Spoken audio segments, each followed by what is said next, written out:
Mayong adlaw mga igsoon, aniya usab kita sa atong inadlaw nga leksyon. Martes, Setyembre 30. Ang uluhan sa tong leksyon karon mga igsoon, naguluhan og mga manununod sa mga saad. Mga igsoon, sa Josue 1:2 hangtod sa 3, giingon sa Dios nga iyang ihatag ang yuta sa Israel. Apan giingon usab nga gihatag na kini kanila. Usa may pasabot niini mga igsoon. Ang pulong sa Dios kasaligan, bisan wala pa nila nakuha ang tanan nga yuta, giingon nga ilang panulundon na kini. Nagpakita kini mga igsoon nga kung ang Dios mo saad, ang saad usa na kasigurado nga kamatuoran. Mga igsoon ay atong gibuhat nga 5 ka punto nining atong leksyon sa Martes. Makita ninyo din sa atong screen ang mga 5 ka punto. Kana atong tun-an mga igsoon. Una nga punto, ang yuta mo igasa gikan sa Dios nga mao ang tinuod nga tag-iya. Of course, siya ang tag-iya niini mga igsoon. Dili kini tungod sa abilidad sa mga Israelanon nga nasakop nila ang yuta. Apan tungod kay ang Dios mismo mo ay naghatag ang panulundon usa ka gasa. Dili kini ganti mga igsoon sa ilang kahago. Mausab kini ang atong kinabuhi mga igsoon. Ang mga panalangin nga atong nadawat gikan sa Dios dili tungod sa atong kaayo, sa atong talento, sa atong pagkamainlaki, kundi usa ka gasa sa iyang grasya mga igsoon. Ang ikaduhang punto sa itong leksyon, sa Josue 1:2 o Josue 1:3, duha ka matang sa verb sa paghatag ang gigamit. Usa nagpasabot nga proseso o ang usa nagpasabot nga nahuman na. Sa Dios, bisan ang butang nga umaabot pa lang, sigurado na gyud mga igsoon. Mao kini ang gitawag nga matagnaong kahingpitan. Kung musulti gani ang Dios mga igsoon, mahimong tan-awon nga nahitabo na. Nagpasabot kini nga masaligan nato ang iyang saad bisan wala pa nato kini makita. Mga igsoon, ang ikatulong nga punto sa itong leksyon, ang saad dili lang para kang Josue, kundi para sa tibuok Israel. Gigamit ang mga pulong nga plural, kaninyo o inyong.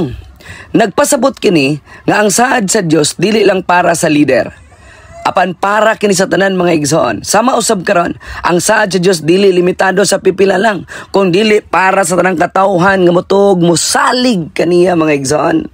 Pagkanindot kayo sa iyang saad mga igsoon. Ang ikapat nga punto mao kini nga ang presensya sa Dios mao ang garantiya sa ilang kalampusan kaniadto mga igsoon.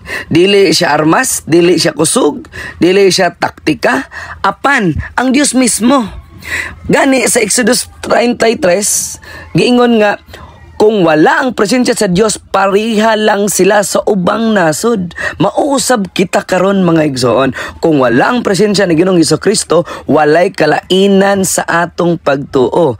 Pero tungod kay nagpasalig siya nga mag-uban hangtod sa katapusan, aduna kitay kasiguruhan sa atong kalampusan mga igsoon. O ang ikalima nga punto mo kini, ang saad sa Dios kasaligan tungod sa iyang presensya, dili tungod sa salamangka o kaugalingon natong talento o mga gahom-gahom baka mga igsoon. Ang saad walay laing garantiya, gawas sa Dios mismo nga nagsulti nini. Busa kung kita magpuyo uban sa iyang presensya, ang tanang saad sigurado nga matuman. Mao nga atong ikalipay ug saligan kini nga kasiguraduhan. Sumala sa iyang mga saad kanato mga igsoon. Sa sumada sa atong leksyon ini nga Martes mga igsoon, makita nato sa unahan sa tanang puntos nga atong nadungog, klaro kayo nga ang saad sa Dios usa ka gasa nga walay kapakyasan. Ang yuta nga ilang gipanulundon dili tungod sa ilang kaugalingong talento o kusog, apan tungod kay ang Dios nagahatag nini. Ang duha ka matang sa verb nagpakita nga ang proseso og katumanan sigurado nasa Dios mga igsoon.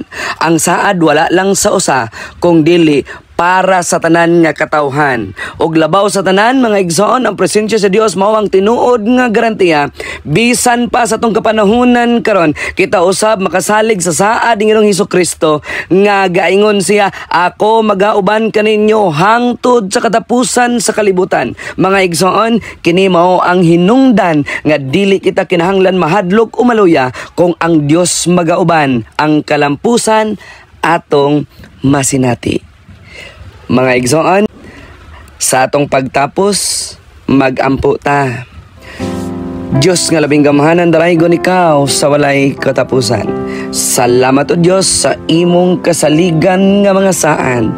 Tabangi kami nga magpabilin nga masaligon sa imong presensya ug magalakaw uban kanimo sa matag adlaw. Kining tanan among ginasalig ginatugyan in the name of Jesus Christ, our personal Savior. Amen.